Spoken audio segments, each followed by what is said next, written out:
Assalamualaikum warahmatullahi wabarakatuh. Baiklah, perkenalkan nama saya Atika Fatma Delvi dari kelompok 4, akan menampilkan hasil presentasi PPT kami tentang keterampilan membaca. Baik, kita mulai saja ya. Masuk ke poin pertama, yaitu tentang apa sih keterampilan membaca. Jadi, keterampilan membaca adalah kemampuan mengenali dan memahami isi sesuatu yang tertulis atau lambang-lambang yang tertulis dengan melafalkan atau mencernanya di dalam hati. Nah, membaca hakikatnya adalah proses komunikasi antara pembaca dengan penulis melalui teks yang ditulisnya.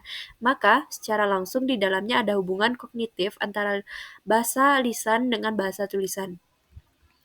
Selanjutnya, keterampilan membaca ini kami bagi menjadi 2 poin, yaitu yang pertama tentang kemampuan membaca, yang kedua yaitu apa saja sih jenis-jenis membaca. Oke, kita masuk ke poin pertama tentang apa sih kemampuan membaca. Sebelum kita masuk mengenai pengertian kemampuan membaca, kita terlebih dahulu harus memahami apa sih pengertian membaca. Nah, membaca adalah merupakan aktivitas kompleks yang mencakup fisik dan mental. Aktivitas fisik yang terkait dengan membaca adalah gerak mata dan ketajaman penglihatan. Aktivitas mental mencakup ingatan dan pemahaman. Orang dapat membaca dengan baik jika mampu melihat huruf-huruf dengan jelas, mampu menggerakkan mata secara lincah, mengingat simbol-simbol, bahasa dengan tepat, dan memiliki penalaran yang cukup untuk memahami bacaan. Nah, menurut Farida, membaca merupakan proses penerjemahan simbol, tulis huruf ke dalam kata-kata lisan.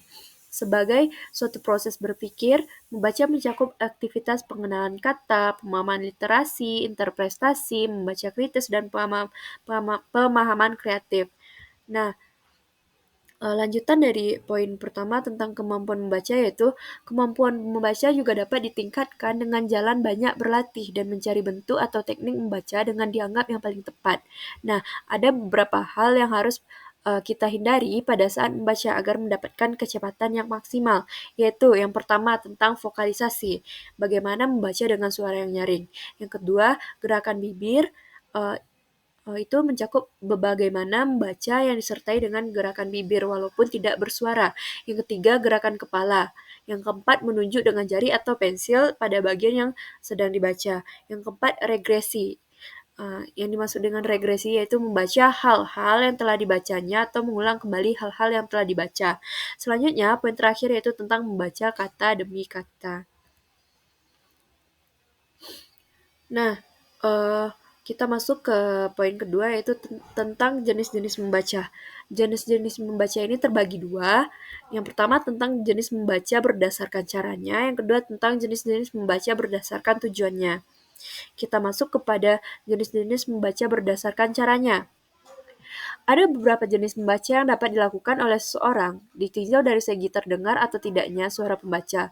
Proses membaca terbagi atas membaca nyaring dan membaca dalam hati.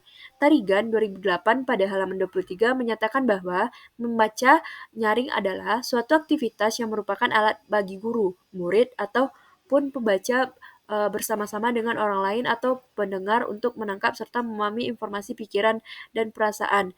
Nah, kalau membaca dalam hati, yaitu membaca yang tidak dengan bersuara atau tidak diiringi dengan suara kita. Selanjutnya, bagian kedua yaitu tentang jenis-jenis membaca berdasarkan tujuannya. Menurut AZ, jenis membaca berdasarkan tujuannya adalah sebagai berikut. Nah, menurut beliau, jenis membaca terbagi 5, yaitu yang pertama tentang membaca intensif, yang kedua membaca kritis, yang ketiga membaca cepat, yang keempat membaca indah, dan yang terakhir tentang membaca teknik. Nah, mungkin hanya sekian hasil presentasi dari kelompok 4. Saya selaku perwakilan dari kelompok 4 untuk menyampaikan PPT ini, pamit undur diri. Mohon maaf bila ada kesalahan. Saya sudahi dengan wabillahi taufik wal hidayah. Wassalamualaikum warahmatullahi wabarakatuh.